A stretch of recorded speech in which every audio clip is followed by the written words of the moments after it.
নমস্কার, নিউজ নয়ের পর্দায় আপনাদের সকলকে স্বাগত। আমি সুমি রয়েছে আপনাদের সাথে। চলে যাব বিস্তারিত খবরে। জিবি হাসপাতাল এইমসের অনুরূপ স্বাস্থ্য পরিষেবা গড়ে তোলার জন্য এইমস অধিকর্তার দৃষ্টি আকর্ষণ করা হয়েছে বলে জানিয়েছেন মুখ্যমন্ত্রী ডক্টর মানিক সাহা। চা শ্রমিকদের পাট্টা বিতরণ ও কর্মসূচিতে এই কথা জানিয়েছেন মুখ্যমন্ত্রী ডক্টর মানিক সাহা। AIIMS এর আদলে জিবি হাসপাতালে পরিষেবা উন্নতিকরণের জন্য রাজ্য সফররত all India institute of medical সায়েন্সের অধিকর্তার দৃষ্টি আকর্ষণ করা হয়েছে বলে রবিবার চা শ্রমিকদের পাট্টা বিতরণ কর্মসূচিতে জানিয়েছেন মুখ্যমন্ত্রী ডক্টর মানিক সাহা। রাজ্যে কিছুদিনের মধ্যেই 100 শয্যা বিশিষ্ট একটি সুপার স্পেশালিটি হাসপাতাল নির্মাণ করা হবে, যেখানে ইতিমধ্যেই এক্ষেত্রে 5 কোটি টাকা বরাদ্দ করা হয়েছে বলেও জানিয়েছেন মুখ্যমন্ত্রী। এবং স্বাস্থ্যের যদি প্রশ্ন আপনারা করেন, গতকালও আমার কাছে আমি ওখানকার যে এইমসের যিনি ডাইরেক্টর ছিলেন ওনার সাথে আমি কথা বলেছিলাম। ওনাকে বলেছিলাম আপনারা আসুন এখানে ত্রিপুরাতে, আমাদের এখানে সব আছে, কিন্তু প্রপারলি সেটাকে যাতে ডিসিপ্লিন করা যায়। তো উনি 3-4 জনের টিম নিয়ে গতকাল এসছেন।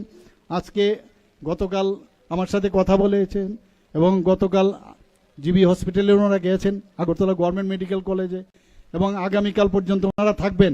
আমরা চাইছি যে স্বাস্থ্য ব্যবস্থা আমরা যেটা করছি সেটা প্রপারলি যেন হয়, এইমসের মধ্যে যেভাবে করছে এখানে যেন হয় সেইভাবে আমরা কাজ করছি। আজকে আমাদের এখানে সুপার স্পেশালিটি শুরু হয়েছে। আমাদের এখানে যে 400-র মতো MBBS এর যে সিট আসন সংখ্যা এখানে হয়েছে, ডেন্টাল কলেজ হয়েছে, এখানে BSc নার্সিং কলেজ হয়েছে, ফার্মেসি কলেজ হয়েছে। সব দিক দিয়ে আমরা কিন্তু এখন স্বয়ংসম্বর বলা যায়, আমরা অনেক কাজ করছি স্বাস্থ্য ব্যবস্থার দিকে।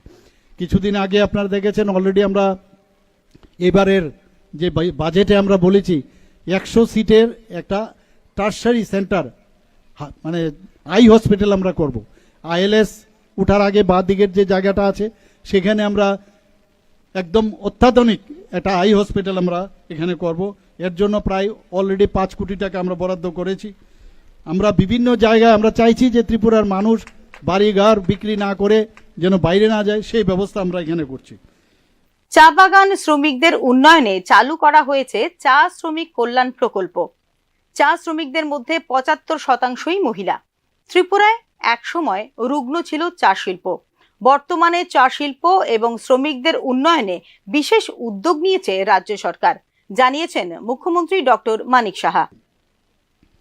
মুখ্যমন্ত্রী চা শ্রমিক কল্যাণ প্রকল্পের যে আনুষ্ঠানিক ঘোষণা আমাদের যশস্বী স্বরাষ্ট্রমন্ত্রী অমিত শাহজি গত 8ই মার্চ 2022 সেটার শুরু করেছিল, এবং সেটার মেইন যে উদ্দেশ্য সেটা হচ্ছে চা বাগান শ্রমিক যারা আছেন তাদের যাতে উন্নয়ন হয়, এবং সেই জন্যই আমাদের গত 8ই মার্চ 2022 মাননীয় স্বরাষ্ট্রমন্ত্রী অমিত শাহজি সেটার এই প্রকল্পটি উনি ঘোষণা করেছিলেন। এখানে দেখা গেছে আমাদের এখানে মহিলারা যারা চা বাগানের সাথে যুক্ত, মহিলারা প্রায় 75%। এবং আমরা জানি চা শিল্পের এখানে চেয়ারম্যান এখানে আছেন চা শিল্পের, উনি জানেন যে আমরা কিভাবে চেষ্টা করছি। রুগ্ন অবস্থায় দাঁড়িয়েছিল চা শিল্পগুলো সারা ত্রিপুরাতে। আমাদের সরকার 2018 আগে এমন একটা অবস্থা ছিল। আমরা বললাম যে না, এই চা শিল্পগুলোকে আমাদের পুনরুদ্ধার করতে হবে। এখনো আমরা যে ভাবছি যে আরো যেসব জায়গায় পৌঁছানো দরকার এখনো বাকি আছে, সেইখানে আমাদের পৌঁছানো দরকার। কিন্তু তার আগে যদি আমাদের চা শ্রমিকদের যদি আমরা তাদের, কারণ আমাদের চা শ্রমিকরা হচ্ছে আমাদের এই চা যে ক্ষেত্র সেই শিল্পের সাথে তারাই হচ্ছে আমাদের মেরুদণ্ড। তো মেরুদণ্ড যদি শক্তিহীন হয় তাহলে রাজ্যে বর্তমানে 12,839 হেক্টর জমি জুড়ে 52টি চা বাগান রয়েছে, যার মধ্যে সরকার পরিচালিত বাগান রয়েছে 5টি, সমবায় পরিচালিত বাগান রয়েছে 11টি এবং বাকিগুলি বেসরকারি সম্পত্তি। 2017-18 সালে রাজ্যে চা উৎপাদন ছিল যেখানে 1.72 লক্ষ কেজি। 2024-25 সালে তা ছাড়িয়ে গেছে 7 লক্ষ কেজি। মুখ্যমন্ত্রী চা শ্রমিক কল্যাণ প্রকল্পের আওতায় তুফানিয়া লুঙ্গা চা বাগানে এদিন 86 জনকে পাট্টা বিতরণ করেন মুখ্যমন্ত্রী doctor Manik Saha. Bureau report, news now. 30 দিনের মধ্যে রাজ্য থেকে বিদেশি, বিশেষ করে বাংলাদেশিদের চিহ্নিত করে এই ক্ষেত্রে কেন্দ্রীয় নির্দেশ অনুযায়ী পদক্ষেপ গ্রহণ করার জন্য সরকারের কাছে দাবি জানালো শরিক IPFT। সাংবাদিক সম্মেলন করেই এই দাবি জানালো IPFT।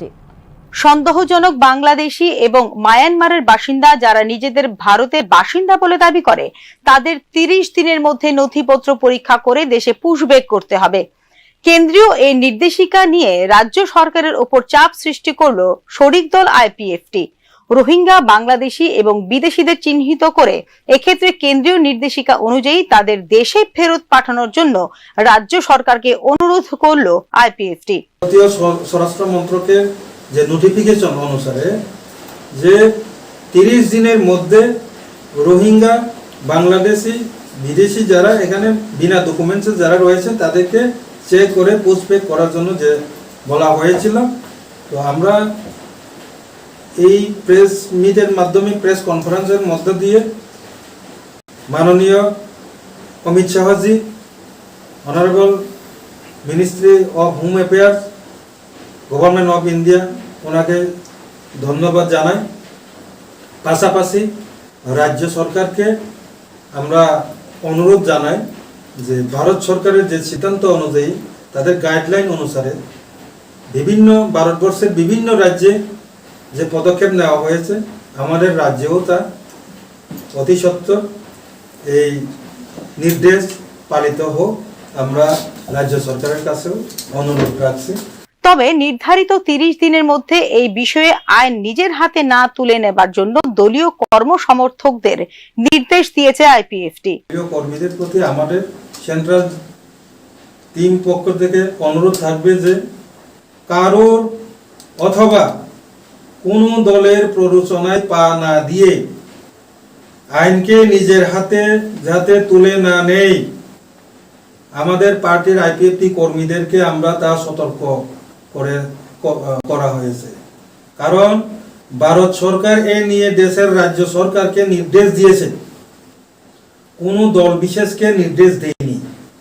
কাজেই রাজ্য সরকারে এই বিষয়ে দায়িত্ব নেবেন। ভারত সরকারের নির্দেশ রাজ্য সরকার পালন করতে দায়বদ্ধ। ভারত সরকারের নির্দেশ রাজ্য সরকার পালন করছে কিনা তা নিয়ে ভারত সরকার যাচাই করবে। আইপিএফটি পার্টি সর্বক্ষণ এ বিষয়ে ফলো আপ অথবা নজর রেখে চলেছে। নির্ধারিত সেই 30 দিন অতিক্রান্ত হবার পর রাজ্য সরকারের পদক্ষেপের উপর আমরা পুনরায় রিভিউ করে আমাদের পরবর্তী পদক্ষেপ ঘোষণা করা হবে। সার্বিক বিষয়টি নিয়ে আলোচনা এবং এই ক্ষেত্রে সিদ্ধান্ত নেবার জন্য আগামী 15 জুন 65 সদস্য বিশিষ্ট পূর্ণাঙ্গ কমিটির বৈঠক আহ্বান করেছে আইপিএফটি। উল্লেখ করা যেতে পারে 30 দিনের মধ্যে অবৈধ বাংলাদেশি নাগরিকদের চিহ্নিতকরণের জন্য দেশের সবকটি রাজ্যকে গত 24 মে নির্দেশ দিয়েছিল ভারতের স্বরাষ্ট্র মন্ত্রক। এই বিষয়ে রাজ্য ও কেন্দ্রশাসিত অঞ্চলগুলিকে বিশেষ ক্ষমতা দিয়েছে দিল্লি। একই ক্ষমতা দেওয়া হয়েছে বিএসএফ এবং আসাম রাইফেলসকেও। Bureau report, news now. গত 5 জুন রাজধানী শহর সংলগ্ন গোলচক্কর এলাকার একটি বাড়ি থেকে প্রচুর পরিমাণে বেনারসি শাড়ি বাজেয়াপ্ত করে পশ্চিম থানার পুলিশ। সেই রেস ধরেই সন্দেহমূলকভাবে সম্প্রীত দাস নামে এক যুবককে ডেকে নিয়ে প্রাণ মারার চেষ্টা করে সেখানকার অবৈধ পাচারকারীরা। বিষয়টি নিয়ে রবিবার পূর্ব আগরতলা থানায় মামলা দায়ের করে সংশ্লিষ্ট যুবকের পরিবার এবং এলাকাবাসী। অবিলম্বে অভিযুক্তদের বিরুদ্ধে পদক্ষেপ নেবার দাবিও জানিয়েছে সংশ্লিষ্ট পরিবারের সদস্যরা। বুঝভাবে তারা যে একটা টর্চার করছে, প্রাণে মারণের হুমকি দিছে, মাইরে লইছে, যে কূপ দিছে, পিস্তল ধরছে। হ্যাঁ, সবটির আমরা বিচার চাই। হ্যাঁ, সুষ্ঠু বিচার চাই। তারা যে কাম করছে এরা যদি উঠুয়ানে এরা যদি নাই তো আমার এই বাতিজি জামাই যদি নাই তো আমার বেআইন নাই তো এরা মাইরে লইল। হ্যাঁ, দাউদা কুবাইছে, পিস্তল ধরে রাখছে, ওই আমাদের ঘুষ মারছে, গলার মাঝে টিপদা ধরছে, শ্বাস করলি তো ওই খবর দিয়া গেছি আমরা থানার ভিতরে যে কোন কোন জায়গা দিয়ে করছে, যে আমি সুষ্ঠু বিচার চাই বাবা। পুলিশের দ্বারা আমরা আকুতিভাবে বিনতি করে কয়ে গেছি যাতে সুষ্ঠু বিচার পাই। পুলিশ কি এখনকার মতো সংবাদ এই পর্যন্তই। পরবর্তী সংবাদ দেখতে চোখ রাখুন নিউজ নাওয়ের পর্দায়। নমস্কার।